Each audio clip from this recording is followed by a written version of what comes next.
Coisa maravilhosa! Vamos estudar um pouquinho aqui, né? Hoje o tema também é muito importante para os concursos da área policial, né, pessoal? O tema punibilidade é um tema que é muito cobrado para quem estuda aí para concursos da área policial. Então, vamos trabalhar direitinho hoje. Eu selecionei algumas questões bem legais, reunindo ali tanto os concursos da magistratura, como concursos também do Ministério Público, né? Coloquei ali algumas alternativas, fiz na verdade questões inéditas, formadas pela reunião de assertivas de outros concursos, né, pessoal? Aí você tem concursos da magistratura da Bahia, magistratura de Santa Catarina, e aí eu reuni aí essas questões para tentar construir essas questões inéditas que nós vamos trabalhar hoje sobre esse tema, né? Punibilidade. Tá, pessoal? Tema punibilidade hoje. E em relação a esse tema punibilidade, a gente daqui esperar só uns 5 minutinhos aí para a gente começar a falar um pouco sobre o tema. Aguardando o pessoal entrar aí, a gente começar a formar aí o nosso grupo de pessoas para tratar um pouco sobre esse tema, punibilidade. Agradeço aí a presença de todo mundo, quem está entrando, quem está participando. Vamos juntos aí aprender um pouco esse tema que tem tanta relevância para os concursos públicos, viu, pessoal? Punibilidade é fundamental para concurso público. Para concurso público, inclusive, vamos ter aí PGDF, você pode ter ali, se houver a cobrança do direito penal, é muito provável que você também contemple os assuntos referentes à punibilidade. Então é um concurso que é um tema que é muito cobrado, tanto para a magistratura, quanto para o Ministério Público, concursos da Polícia Civil. Então são vários concursos que acabam sendo exigidos essa respectiva temática, tá, pessoal? Então, tema fundamental de prova, e nós vamos trabalhar aqui de forma aprofundada, certo? Trabalhando alguns temas como condições objetivas de punibilidade, condições negativas de punibilidade, muita coisa relacionada à prescrição, tá, pessoal? Porque prescrição é um tema muito importante, extremamente cobrado para esses concursos das carreiras de Estado, né? Ministério Público, magistratura, a gente tem que saber, tem que dominar aí a temática da prescrição, tá, pessoal?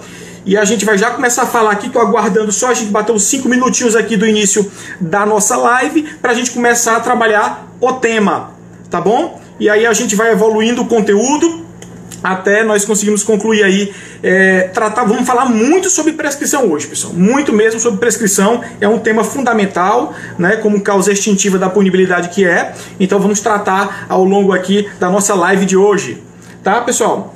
Então vamos começar a tratar um pouquinho aí, vamos começar a falar um pouquinho sobre os nossos temas, o nosso tema de hoje, do dia 11 de julho aqui. Eu vou fazer como eu fiz na última live, vou ler a questão para vocês e nós vamos tratar sobre essa questão. Eu vou aprofundar um pouco o estudo do tema, depois nós aprofundarmos o estudo, aí eu vou dar o gabarito da assertiva que vai ser trabalhada hoje, né? Então vamos lá, pessoal, vamos começar, vamos produzir, porque é uma oportunidade que a gente está tendo aqui de trabalhar esse tema tão importante para concursos da magistratura e do Ministério Público. Vamos juntos, vamos aí conseguir a nossa aprovação aí, né, pessoal? Vamos para essa batalha juntos. Estou com vocês aí e não abro, pessoal. Vamos lá, vamos começar a falar um pouquinho aqui. O material foi disponibilizado pelo E3C, né, no canal do Telegram. Então, quem está com o material disponível, abre aí, abre o Vadimeco e vamos tratar sobre esse tema de hoje.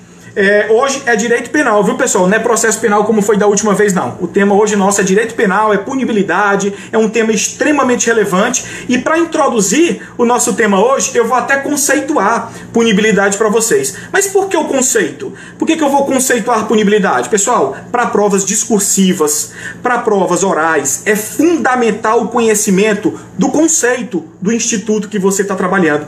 Porque o conceito é que muitas vezes vai nos indicar a natureza jurídica daquele instituto.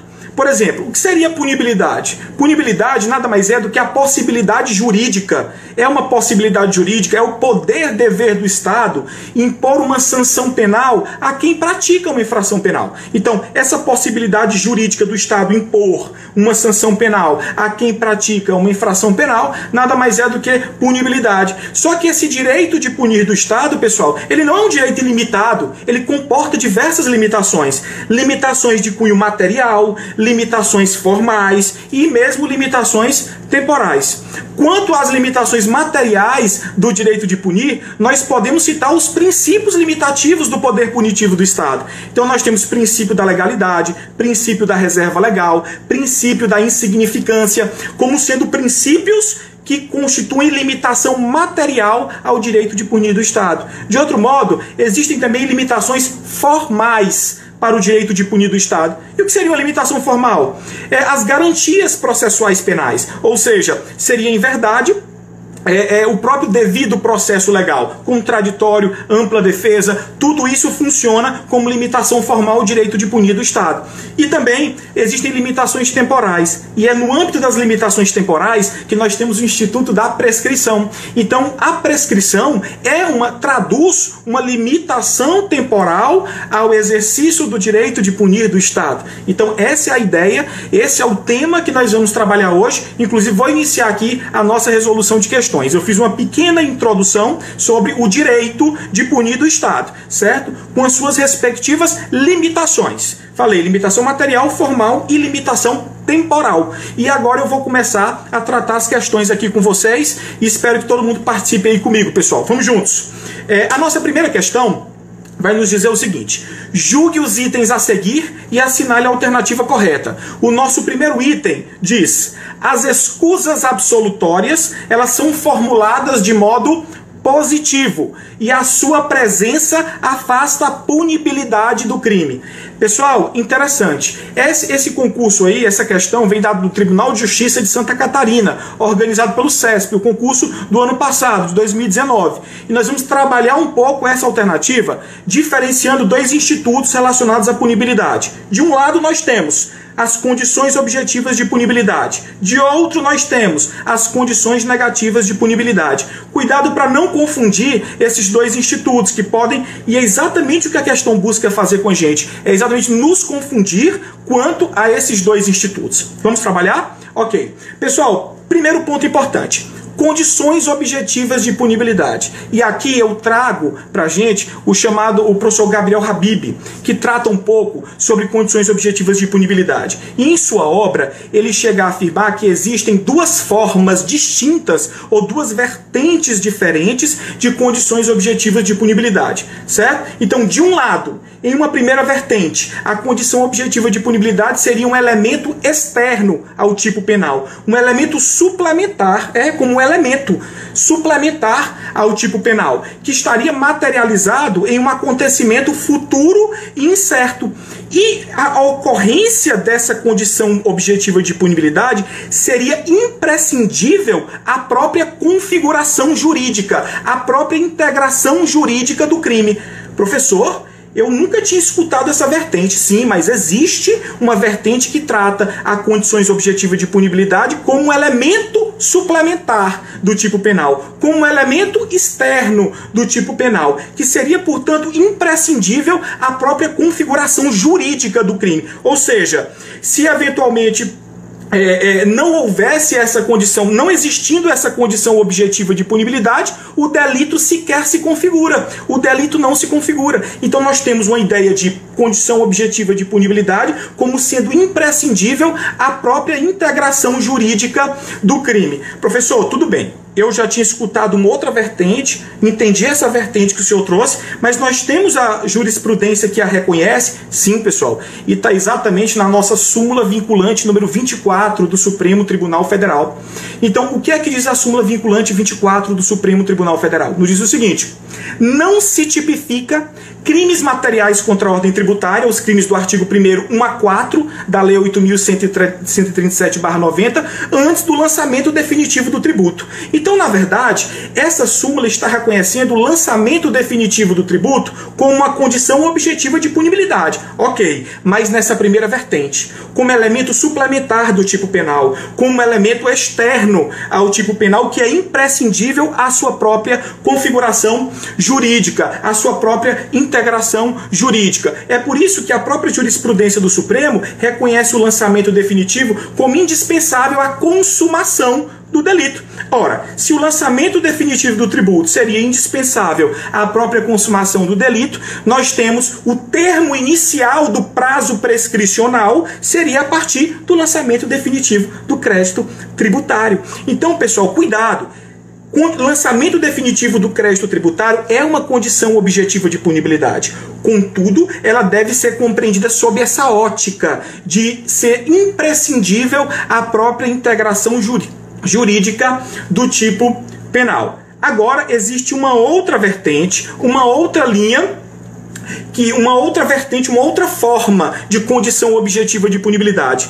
A condição objetiva de punibilidade também pode ser compreendida como um acontecimento futuro incerto, naturalmente, porque é uma condição, certo? Que seria imprescindível à punição do delito, ou seja, que condicionaria a punibilidade propriamente dita. Então, nós temos uma linha que reconhece a condição objetiva de punibilidade como imprescindível à própria integração jurídica do tipo penal, à própria configuração jurídica do tipo penal, e uma outra forma de condição objetiva de punibilidade que seria imprescindível à punição do delito. E é essa que a gente mais conhece, a condição objetiva de punibilidade como imprescindível ao exercício desse direito de punir do Estado. Certo? Ok. Professor, e a gente tem exemplo disso? Sim, aí está na legislação. O artigo 180 da Lei de Recuperação e Falência dispõe expressamente que a sentença declaratória, a sentença que decreta a falência ou que concede a recuperação judicial ou que homologa o plano de recuperação extrajudicial é uma condição objetiva de punibilidade para os crimes falimentares. Então nós temos uma outra vertente, reconhecendo a condição objetiva de punibilidade como imprescindível à punição e não como imprescindível à configuração jurídica, à integração jurídica do tipo penal, a integração jurídica do crime. E isso é fundamental, pessoal, que nós compreendamos.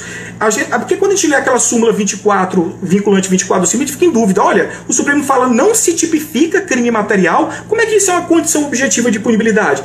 É uma condição objetiva de punibilidade à luz dessa primeira vertente que nós precisamos fazer, tá, pessoal? Muito obrigado, meu amigo professor Clécio Alves. Agradeço o seu elogio, para mim é uma honra, professor. Tá bom? Então, fizemos essa primeira distinção importante nas condições objetivas de punibilidade. Ok? Ok. Eu quero trazer uma jurisprudência para vocês que é muito relevante, que diz respeito ao seguinte: pessoal que é delegado de polícia, pessoal que trabalha aí no âmbito da polícia judiciária, é muito relevante que conheça essa informação.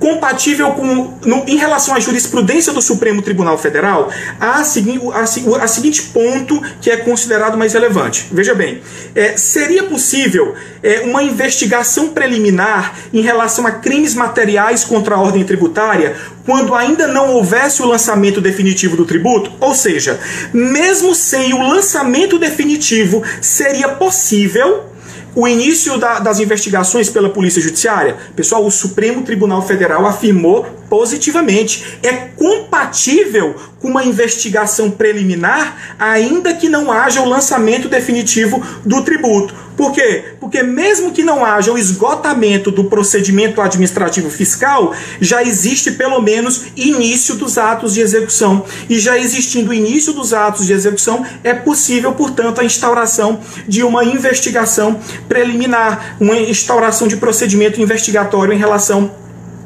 a esses crimes. Então, pessoal, falamos aqui um pouco sobre condições objetivas de punibilidade. Elas são muito importantes, são cobradas na prova e daqui a pouco eu faço a distinção ali que a questão nos trouxe. Ok? Ok. Uma outra situação importante que não se confunde com condições objetivas de punibilidade são as condições negativas de punibilidade. As condições negativas de punibilidade, pessoal, são as escusas absolutórias, e elas estão descritas no artigo 181 do Código Penal. As escusas absolutórias acontecem, por exemplo, quando o crime contra o patrimônio é praticado contra o cônjuge durante a constância da sociedade conjugal, ou contra ascendente ou descendente. Isso está no artigo 181. E nesses casos nós temos as chamadas escusas absolutórias. ou imunidades penais absolutas. Seriam causas pessoais que estariam relacionadas ao agente que, portanto, se vierem a ocorrer, impedem o exercício do direito de punir do Estado, afastam a punibilidade. Então é por isso que elas são condições negativas, porque caso elas existam, se impede, se impossibilita, se afasta a própria punibilidade. Então, enquanto as condições objetivas de punibilidade são formuladas de modo positivo, ou seja, elas devem existir para que o Estado exerça o direito de punir,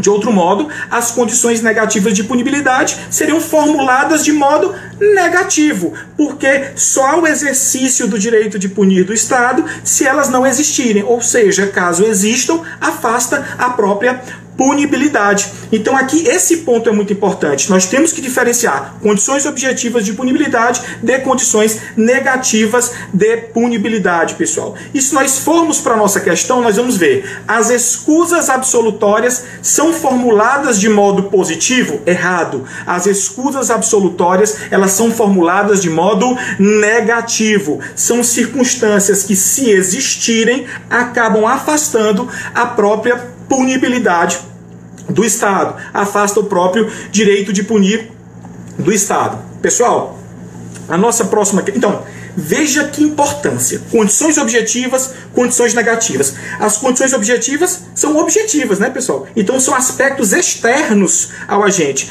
As condições negativas de punibilidade, elas são causas pessoais relacionadas ao agente que, uma vez existentes, afastam a punibilidade, o exercício do direito de punir pelo Estado. Vamos para o próximo item? Então esse primeiro item nosso está equivocado. Esse concurso é da magistratura de Santa Catarina, pessoal. Vamos para o próximo. Segundo item.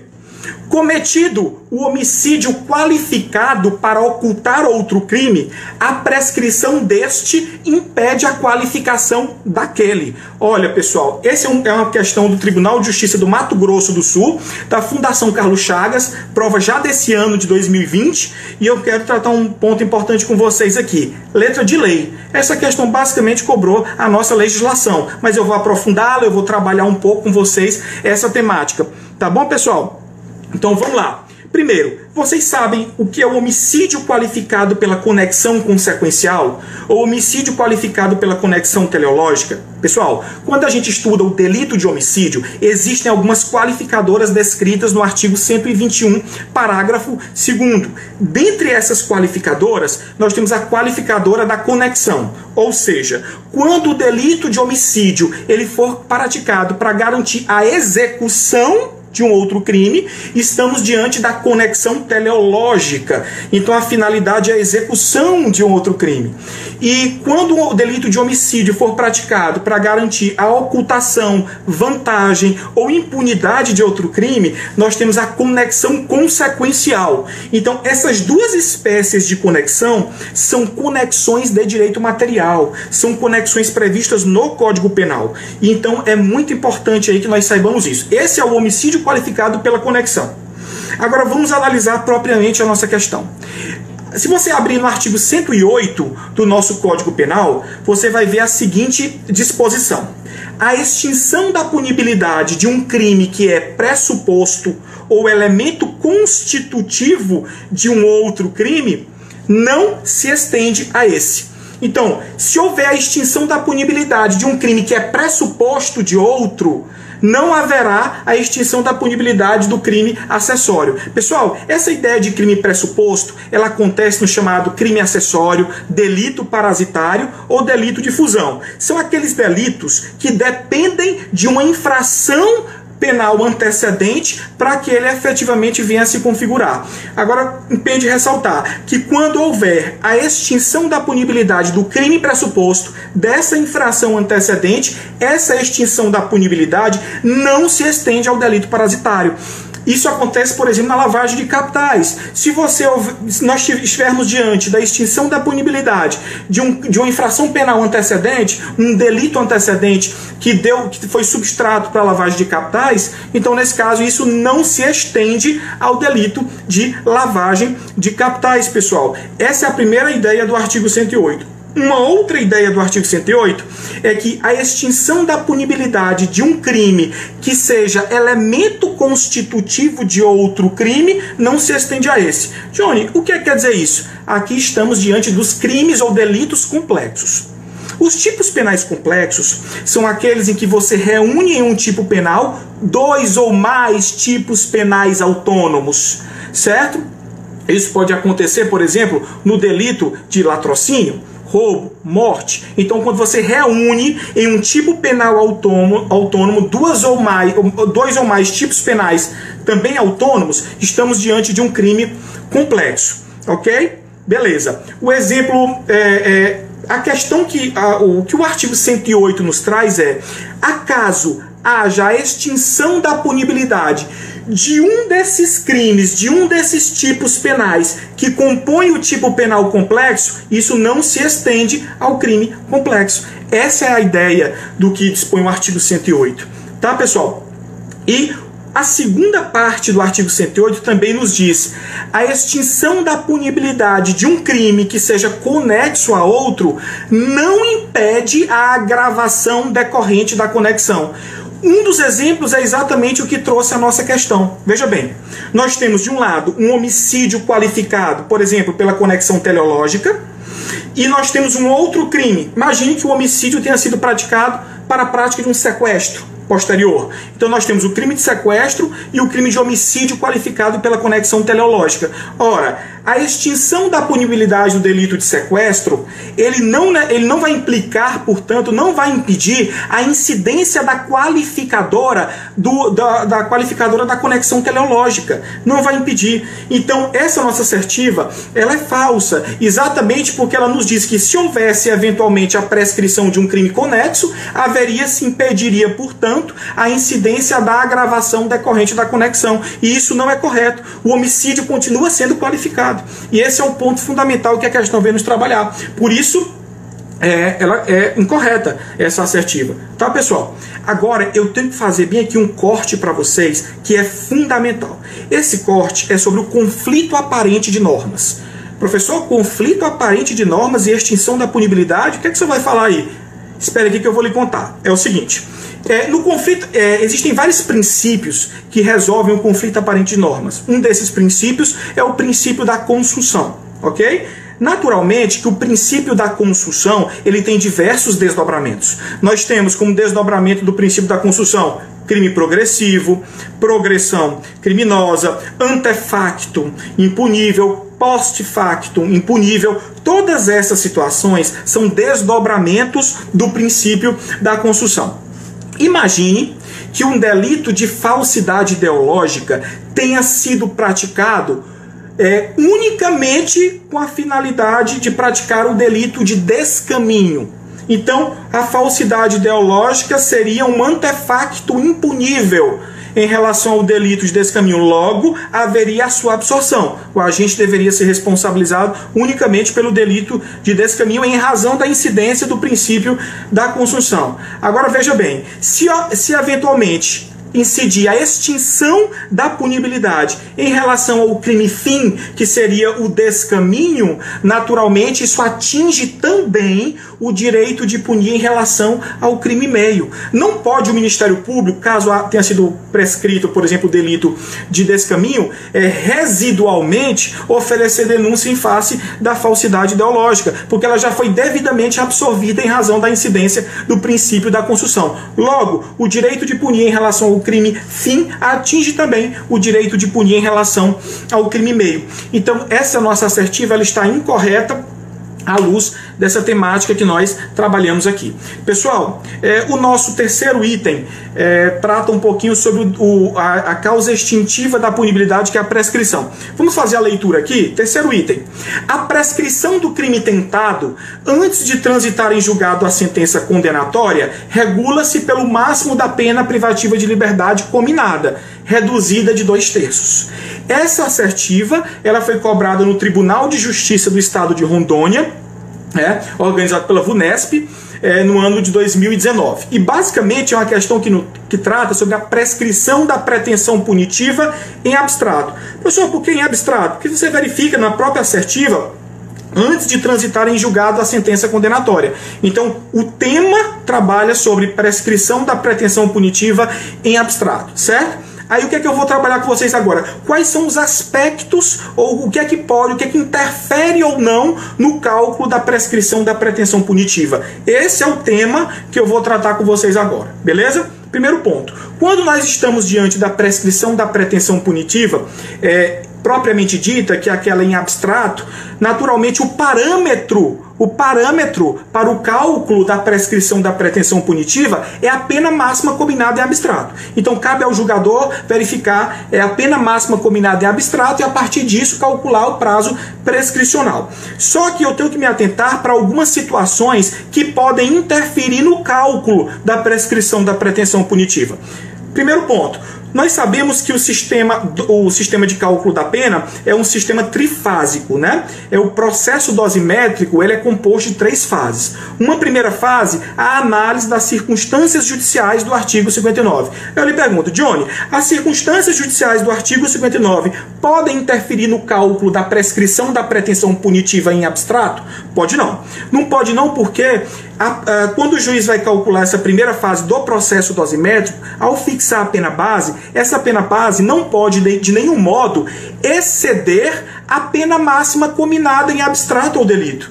Como não pode exceder a pena máxima combinada em abstrato ao delito, naturalmente ela não tem o condão de interferir no cálculo da prescrição da pretensão punitiva em abstrato.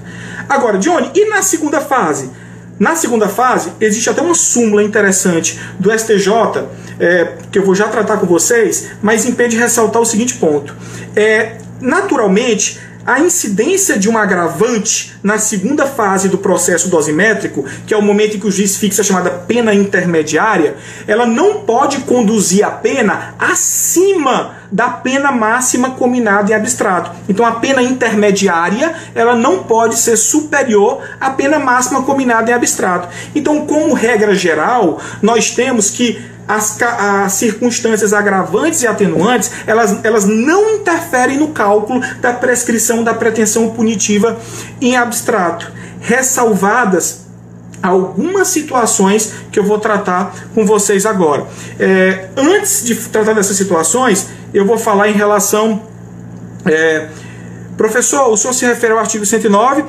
O artigo 109 é a tabela do artigo 109, em que você, observando a pena máxima combinada em abstrato ao delito, né, você observa essa tabela constante no artigo 109 para fins do cálculo da prescrição da pretensão punitiva. Ok? Continuando. A segunda fase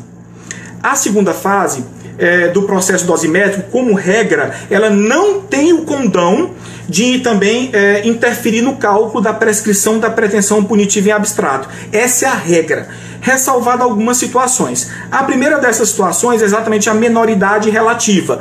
Tanto a menoridade relativa, que é aquela quando a gente tem menos de 21 anos ao tempo do crime, como a senilidade, que é aquela em que o agente tem mais de 70 anos na data da sentença, elas interferem sim no cálculo da prescrição da pretensão punitiva em abstrato, reduzindo de metade. Então essa disposição está no artigo 115 do Código Penal, que são os chamados fatores de redução do cálculo do prazo prescricional. E esses fatores de redução se aplicam tanto em relação à prescrição da pretensão punitiva, como em relação à prescrição da pretensão executória. Então, nós temos aí uma situação atenuante, que é a menoridade relativa e a senilidade, que tem o condão, sim, de interferir na prescrição da pretensão punitiva em abstrato. Certo? Um outro ponto que merece destaque, e é uma súmula inclusive, é a súmula 220 do STJ, que vai nos dizer que a reincidência, embora seja ela uma agravante, ela não interfere, ela não tem o condão de interferir na prescrição da pretensão punitiva. Isso tem previsão sumular expressa, súmula 220 do STJ. Certo, pessoal?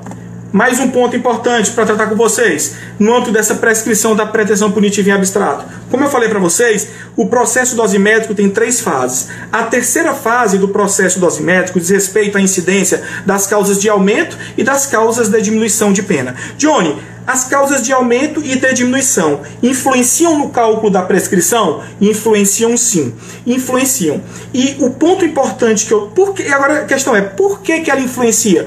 Influencia porque, com a incidência da causa de aumento de pena, é possível que a pena definitiva fixada pelo magistrado seja superior à pena máxima combinada em abstrato ao delito. Então ela pode sim influenciar no cálculo da prescrição da pretensão punitiva. Agora, se a causa de aumento ela não for fixa, Johnny, for a causa de aumento variável, e se a causa de diminuição, Johnny, não for fixa, for uma causa de diminuição variável, qual é a fração que eu vou utilizar? Aí aqui vale a pena dizer, adotamos a teoria da pior das hipóteses. Nesse caso, para o cálculo da prescrição da pretensão punitiva em abstrato, se você tiver uma faixa de aumento, uma causa de aumento variável, você observa a maior causa de aumento. Agora, se você estiver diante de uma faixa de diminuição ou uma causa de diminuição variável, você observa a menor causa de diminuição. É assim que você calcula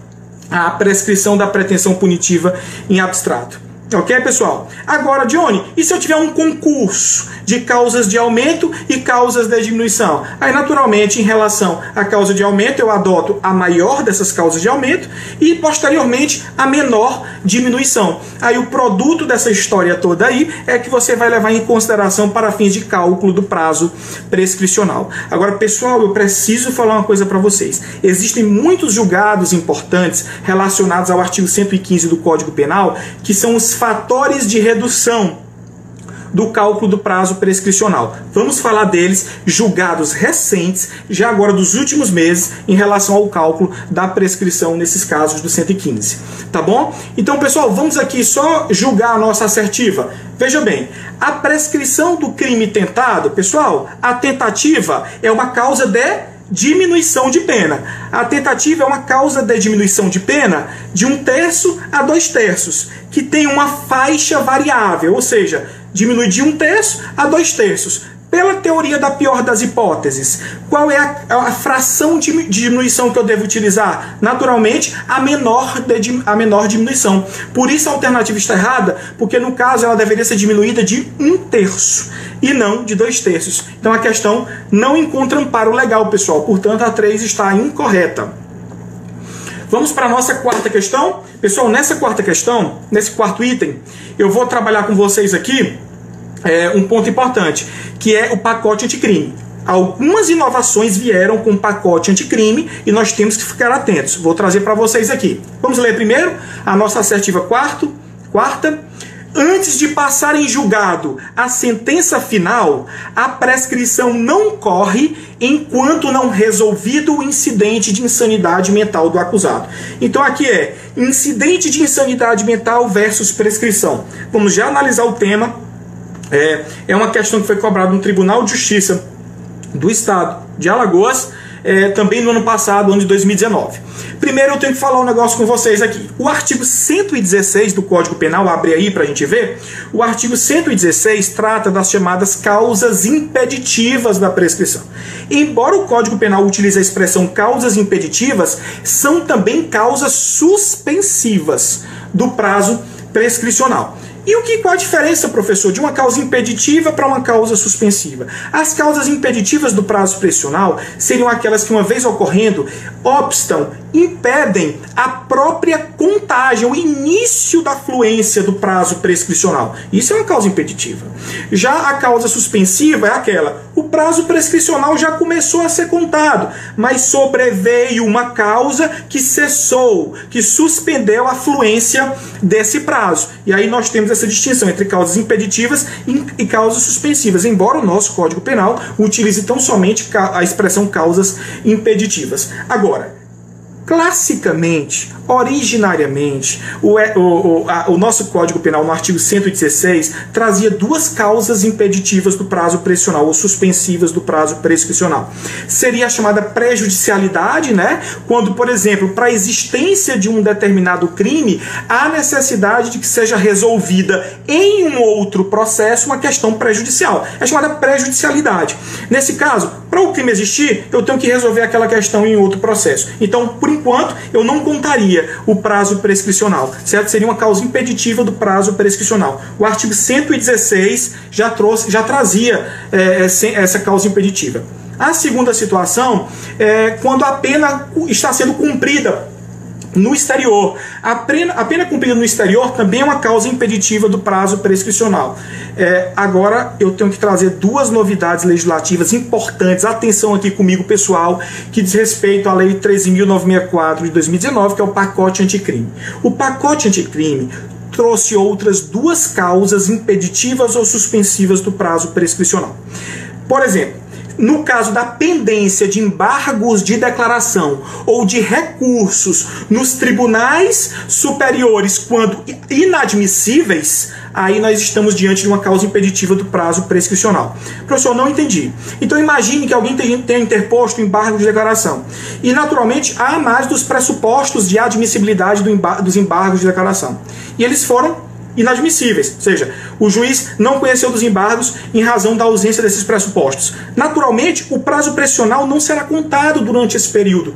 Mas qual é a finalidade desse dispositivo, Johnny? É exatamente evitar a utilização de recursos que sejam meramente protelatórios, buscando a prescrição. Então fica interpondo constantemente recursos nos tribunais superiores para que eventualmente depois se consuma o prazo prescricional e haja a extinção da punibilidade. Essa é a finalidade desse dispositivo, evitar que haja impunidade do delito, evitar a utilização de recursos meramente protelatórios que tenham por finalidade alcançar a prescrição daquele delito. Isso é o que a gente extrai do artigo 116. Mas não foi só essa a inovação do 116. Uma outra inovação no artigo 116 é exatamente a questão relacionada ao acordo de não persecução penal. Veja bem, o acordo de não persecução penal é um negócio jurídico de natureza extrajudicial, tá? Que enquanto ele não for encerrado, enquanto ele não for cumprido ou enquanto ele não for rescindido, nós estamos diante da suspensão do prazo prescricional. Há uma causa impeditiva do prazo prescricional, há uma causa suspensiva do prazo prescricional. Então não se conta o prazo prescricional durante esse período. Essa é uma inovação que foi trazida pelo nosso pacote anticrime. Beleza, a NPP é isso mesmo, meu amigo. Agora, vamos para a nossa questão. Pessoal, atenção aqui, atenção. Olha aqui para mim. Veja bem o que eu vou dizer para vocês. Isso aqui causa dúvida em todo mundo e eu preciso que vocês sejam atentos comigo. Beleza? Se no curso da ação penal, se eventualmente no curso da ação penal houver a superveniência de uma doença mental e o juiz determinar a instauração do incidente de insanidade mental, à luz do Código de Processo Penal, artigo 149, parágrafo 2º, haverá a suspensão do processo. Então, superveniência de uma doença mental, já iniciada a ação penal, suspensão do processo quando o juiz determinar a instauração do incidente. Agora eu pergunto a vocês, e a prescrição? Fica suspensa nesse caso? Essa é uma questão que eu vou trabalhar com vocês agora. Veja bem, pessoal, embora haja a suspensão do processo, não houve um silêncio do legislador quanto à prescrição. E diante desse silêncio, naturalmente, não pode se interpretar a legislação de forma desfavorável ao réu. Então, nesse caso, haveria uma verdadeira crise de instância. Olha o nome, crise de instância. A crise de instância é aquela em que, uma vez determinada a instauração do incidente de insanidade mental, o processo está suspenso, mas o prazo prescricional está correndo, está sendo contado. Então, nesse caso, pessoal, é possível que, se eventualmente o acusado não restabelecer as suas faculdades mentais, haja a extinção da punibilidade pela prescrição.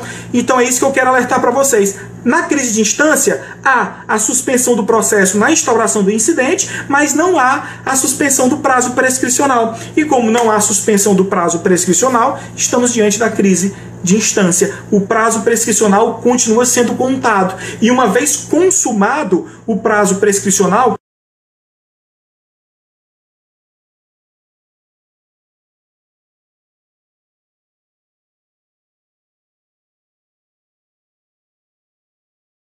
haverá a verdadeira verdade. O juiz deve, inclusive, declarar de ofício a extinção da punibilidade. Olha que tema legal. E o que a nossa questão diz? Cobrou isso. antes de passar em julgado a sentença final, a prescrição não corre enquanto não resolvido. Pelo contrário, pessoal, falso. A prescrição, sim, ela continua sendo contada, embora o processo esteja suspenso. Alternativa incorreta. Vamos para o nosso quinto item? Vamos lá. Quinto item. Pessoal, os prazos prescricionais, eles serão reduzidos pela metade. Olha o artigo 115 aqui, que eu ia falar para vocês depois. Olha o artigo 115 aqui. Vamos lá. Os prazos prescricionais serão reduzidos pela metade nas situações em que, ao tempo do crime, o agente fosse menor de 21 anos de idade, ou na data do trânsito em julgado da sentença condenatória, fosse maior de 70 anos de idade. Essa foi uma questão cobrada no Tribunal de Justiça do Estado da Bahia, Sebrasp, ano passado, 2019. E ela trabalha essencialmente o artigo 115 do Código Penal. Pessoal, olha aqui. Os fatores de redução previstos no artigo 115 do Código Penal, menor de 21 anos ao tempo do crime, mais de 70 anos na data da sentença, incide tanto em relação a esses fatores de redução do prazo, que é de metade, incide tanto em relação à prescrição da pretensão punitiva, como incide também em relação à prescrição da pretensão executória. Primeiro ponto. Agora vamos para cada uma dessas causas de redução, esses fatores de redução do prazo prescricional. Primeiro deles, se o agente for menor de 21 anos ao tempo do crime. Pessoal, não se esqueça, ao tempo do crime aqui é adotando aquela ideia da teoria da atividade lá atrás. Considera-se praticado o crime no momento da ação ou omissão, ainda que outro seja o resultado. Aqui é um ponto importante que vocês devem fixar. E o segundo fator de redução do prazo prescricional é quando a gente tiver mais de 70 anos na data da sentença. Johnny, como é que eu interpreto essa data da sentença? E aqui eu vou falar para vocês. As jurisprudências dos tribunais superiores entendem que a compreensão do termo sentença deve ocorrer em sentido amplo, ou seja, levando em consideração a primeira decisão condenatória. A primeira decisão condenatória é considerada sentença para fins de redução do prazo prescricional do artigo 115. Beleza? Beleza. Dois pontos importantes. Quando é que nós temos, por exemplo, um acórdão condenatório diretamente no tribunal e que deve ser enquadrado nesse termo sentença para fins de redução do prazo prescricional? Por exemplo, nas ações penais originárias. Imagine que alguém tem foro por prerrogativa de função lá no Tribunal de Justiça e lá sobrevenha um acórdão condenatório em razão de ser uma ação penal originária. Haverá redução do prazo prescricional se ele for mais de 70 anos na data desse acórdão? Naturalmente que sim, porque a expressão sentença deve ser compreendida em sentido amplo. A segunda situação, imagine que o indivíduo tenha sido absolvido em primeiro grau. Ministério Público foi interpôs o recurso e lá no tribunal nós temos um acórdão condenatório. Esse acórdão condenatório também deve ser compreendido na expressão sentença como primeira adesão condenatória para fins de redução do prazo prescricional. Logo, se ele tiver mais de 70 na data de julgamento lá no tribunal, ele será beneficiado com esse fator de redução. Ok? Ok. Agora, Johnny, para fins de redução do prazo prescricional, um acórdão meramente confirmatório, que apenas confirme a decisão de primeiro grau, ele pode ser considerado como fator de redução? Ele pode ser compreendido no termo sentença para fins de redução do prazo prescricional? Pessoal, para fins do artigo 115, a sexta turma do STJ reconhece que os acórdãos meramente confirmatórios não interfeririam, não implicaria na redução do artigo 115. Então, se o indivíduo completou mais de 70 anos, completou mais de 70 anos depois da sentença de primeiro grau, mas completou 70 no curso do julgamento do recurso no segundo grau, sendo esse acórdão meramente confirmatório, à luz dos entendimentos da sexta turma do STJ, não haveria redução do prazo prescricional, porque seria um acordo meramente confirmatório. Não vamos confundir com as causas interruptivas lá na frente. Vamos já falar sobre isso. Embora esse seja o entendimento prevalente na sexta turma, ou nos julgados mais recentes, existem alguns julgados da sexta turma que reconhecem que o acordo meramente condenatório com uma modificação substancial da sentença deveria ser, em verdade, considerado como um novo édito condenatório e, portanto, ser levado em consideração para fins nessas situações de redução do prazo prescricional. Mas cuidado, viu, pessoal? Houve umas modificações de entendimento, mas lá em relação às causas interruptivas. Aqui, no âmbito das causas de redução do prazo prescricional, dos fatores de redução, se o indivíduo completa mais de 70 anos depois da sentença condenatória e essa sentença é confirmada em segundo grau e ele já completou mais de 70 lá, aí nesse caso não haveria redução do prazo prescricional. Agora, uma pergunta que se faz, eu quero fazer um alerta. A possibilidade do indivíduo que completar 70 anos após a sentença penal condenatória, ele ser beneficiado com esse redutor? Há sim uma situação, pessoal. É a jurisprudência da segunda turma do Supremo Tribunal Federal no informativo 822. Se eventualmente o indivíduo interpor um embargo de declaração, então veja, a época da sentença ele não tinha 70 anos, interpôs embargo de declaração. Esses embargos de declaração foram conhecidos, não é julgados procedentes, eles foram conhecidos. E o indivíduo, entre o conhecimento dos embargos e o julgamento dele, completou 70 anos de idade, tem mais do que 70 anos de idade, aí nesse caso sim, é possível a redução do prazo prescricional estabelecido no artigo 115 do Código Penal. Portanto, pessoal, essa nossa assertiva está errada, exatamente em razão de não se trata do trânsito em julgado da sentença condenatória, mas sim na própria data da sentença. Então a assertiva está incorreta. Ok, pessoal? Então todas as assertivas estão incorretas, é isso que nos diz a nossa questão. Beleza? Vou tomar uma águazinha aqui para a gente já continuar.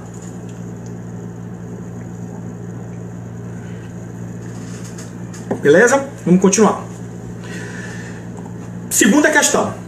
A nossa segunda questão agora é um combinado, uma compilação, uma reunião de questões do Ministério Público. Tá bom, pessoal? Julgue os itens a seguir e marque a assertiva correta. Primeiro item. O parâmetro, vamos ler com muita atenção.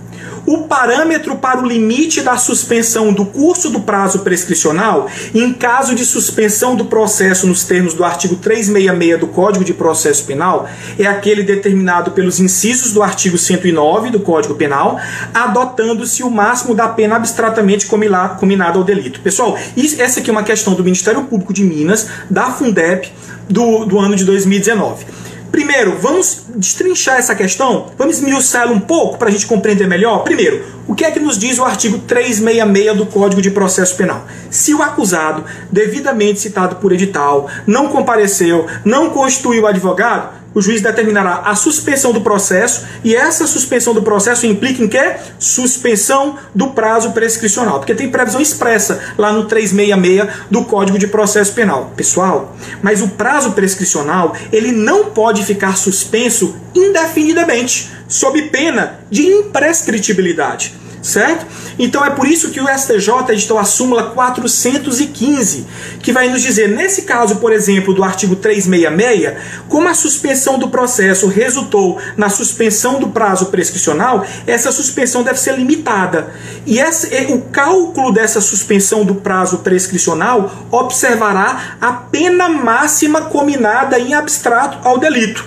Esse é um ponto muito importante. Na verdade, pessoal, a prescrição acaba sendo contada em dobro. Em dobro.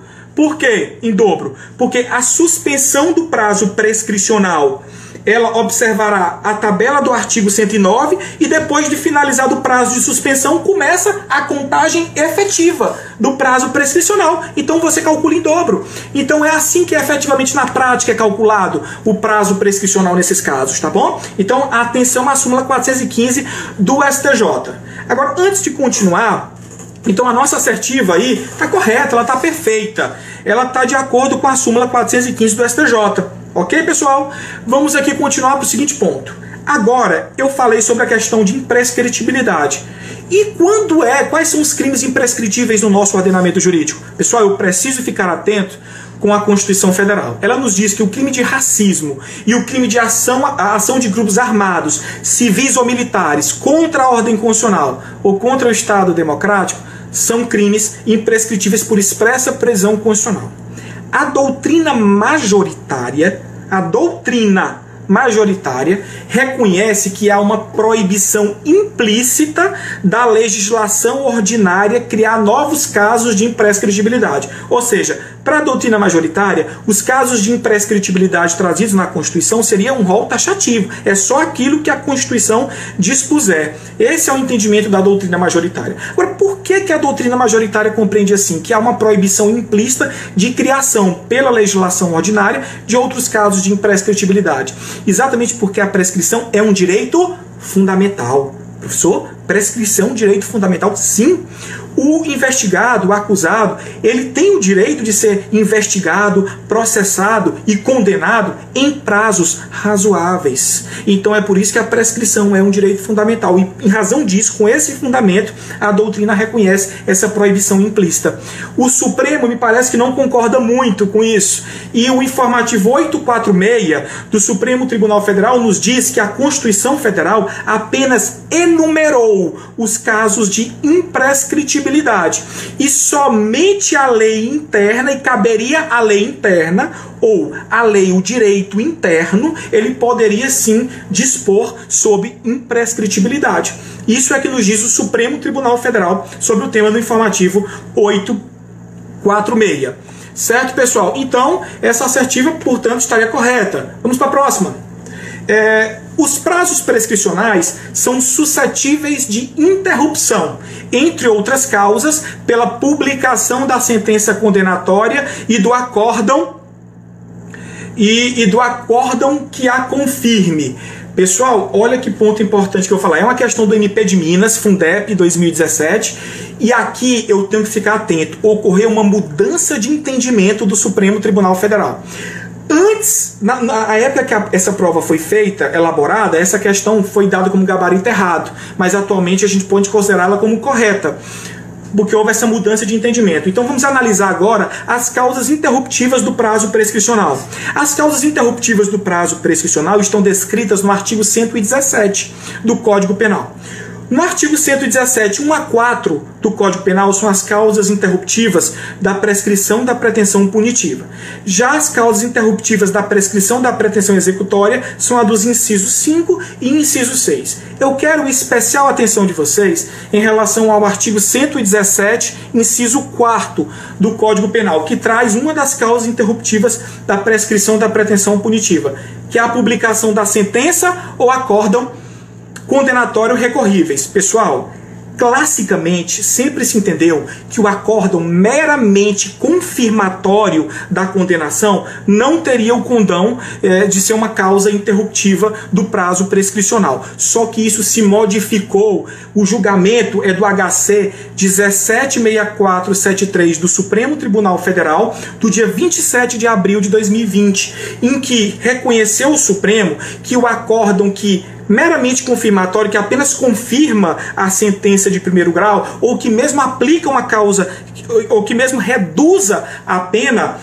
deve ser considerado como causa interruptiva do prazo prescricional. Porque não teria havido, segundo o Supremo Tribunal Federal, não houve inércia do tribunal. Como não houve inércia, não pode haver uma extinção da punibilidade em razão desse fator. Então, constitui causa interruptiva para o Supremo Tribunal Federal uma decisão, um acórdão confirmatório da sentença de primeiro grau. Isso é o que nos diz esse HC que eu acabei de listar para vocês. A doutrina e o STJ sempre divergiam do Supremo Tribunal Federal. Tinha uma posição contrária ao Supremo Tribunal Federal, mas recentemente a 5ª turma do STJ se adequou a esse julgamento do Supremo e reconheceu. Foi do dia 25 de maio que o acórdão confirmatório da condenação de primeiro grau, ele sim é causa interruptiva do prazo prescricional. Vamos aqui para o nosso último item. Então, essa assertiva, pessoal, ela tá errada no gabarito oficial, mas ela merece uma alteração de jurisprudência, tá? Deve ser atualizada. Tá bom, pessoal? E o último item que nós vamos falar é sobre decadência. A decadência também é uma causa extintiva da punibilidade. E eu vou fazer a leitura do terceiro item aqui. A decadência imprópria implica em extinção da punibilidade e seu prazo começa a fluir a partir da ciência da autoria pelo ofendido. Pessoal, eu tenho, repetiu o HC 176 473/Roraima/RR, tá bom? 27 de abril de 2020. A decadência comporta duas espécies. A decadência comporta duas espécies, pessoal. Decadência própria e a decadência imprópria. A decadência própria, ela acontece quando há perda do direito de oferecer a queixa ou representação pelo ofendido em razão da inércia do titular. Então, o titular foi inerte, então ultrapassou aquele prazo de 6 meses contados da ciência da autoria pelo ofendido. Nos termos do artigo 103, haverá extinção da punibilidade nos crimes de ação penal privada e nos crimes de ação penal pública condicionada à representação. 6 meses contados de ciência da autoria. Certo? Já em relação à decadência imprópria, o que é a decadência imprópria? A decadência imprópria, pessoal, é o seguinte: imagine que houve o esgotamento do prazo para o Ministério Público oferecer a denúncia, por exemplo, nos crimes de ação penal pública incondicionada. Esgotado esse prazo, sem que o Ministério Público ofereça a denúncia, se mantenha inerte, o ofendido pode ajuizar a chamada queixa subsidiária, que é a ação penal privada subsidiária da pública, certo? Ok. Se eventualmente o ofendido deixa de ajuizar essa queixa subsidiária dentro do prazo de 6 meses contados do esgotamento do prazo para o Ministério Público oferecer a denúncia, nós estaríamos diante de uma decadência imprópria. Só que essa decadência imprópria, ela não resulta em extinção da punibilidade. Por que, Johnny, que ela não resulta em extinção da punibilidade? Porque o Ministério Público continua sendo o titular da ação penal. O Ministério Público continua podendo oferecer a ação penal, oferecer a denúncia, nesse caso, desde que não haja a extinção da punibilidade por um outro motivo, pela prescrição, por exemplo. Então, na nossa questão, nós temos a decadência imprópria implica em extinção da punibilidade? De modo algum. Não implica em extinção da punibilidade porque ainda subsiste para o Ministério Público a possibilidade de ajuizar a ação penal a oferecer a denúncia, desde que o crime não esteja prescrito. E outro ponto importante, o termo inicial para a contagem do prazo de 6 meses para oferecimento da queixa subsidiária é contado não da ciência da autoria, mas sim do esgotamento do prazo para o Ministério Público oferecer a denúncia, pessoal. Ok? Então essa nossa terceira assertiva está errada. Portanto, eu coloquei como gabarito, são alternativas incorretas, nesse caso, a 2 e a 3, observando que no item 2 eu estou seguindo lá a jurisprudência, o gabarito da banca, mas merece uma atualização jurisprudencial conforme a HC que eu citei para vocês agora há pouco. Pessoal, olha, essas foram as questões de hoje. Eu sou muito grato pela presença de todos vocês em relação ao nosso tema punibilidade, tá bom, pessoal? Eu vou sempre ter trazido um tema para vocês aqui para a gente trabalhar de forma aprofundada. O tempo é exíguo, eu tento finalizar aqui 1 hora, mas tem muito conteúdo para ser dado e eu sou muito grato pela participação de todos vocês. Está faltando 1 minutinho aqui para o encerramento da live, então eu vou me despedindo de vocês, agradecendo a participação de todos, a ajuda dos amigos, os comentários e a participação, tá bom, pessoal? Esse foi o tema punibilidade. Tem muita coisa, pessoal, para ser dada, tá bom?